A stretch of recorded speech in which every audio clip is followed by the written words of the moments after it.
Welcome back, everyone. Well, a new farm bill is on its way to the president after the U.S. Senate and House have both voted to approve the measure.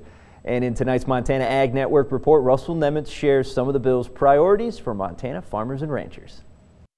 Well, after months of waiting and lots of political wrangling, Montana farmers and ranchers are close to having a new farm bill. As members of the Montana stock growers meet in Billings for their annual convention, MSGA President Brian Massard from Dillon says the new farm bill does include several important items for ranchers, like mandatory funding for a vaccine bank to help defend against invasive livestock diseases like foot and mouth disease. FMD is the huge lurking giant out there, and so we've been working on a vaccine bank now with the NCBA, pushing for that for probably an APHIS for the last 4 or 5 years, and we finally have a provision in the farm bill that's going to support that, because we do want to be prepared.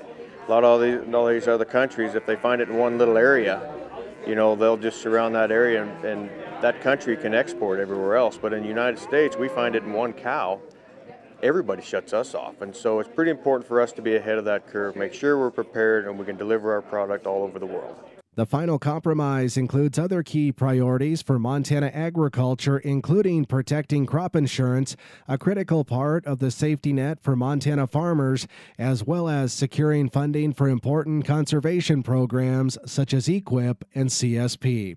For farmers like Michelle Erickson-Jones of Broadview, the new farm bill is their operations roadmap for the new year ahead. It matters for how you do your budget. It matters not only for the ARC and PLC payments within Title I crop insurance, but it also matters for your conservation plans. If you had a plan to put in a pipeline or redo a well or your conservation stewardship program, all of those matter for bankers and for our ability to plan our budgets for 2019. As for the nutrition program, which actually eats up about 80% of the Farm Bill's overall funding, the new compromise bill does not include those tougher work requirements for food stamp recipients, but it does make several important revisions to the popular food assistance program.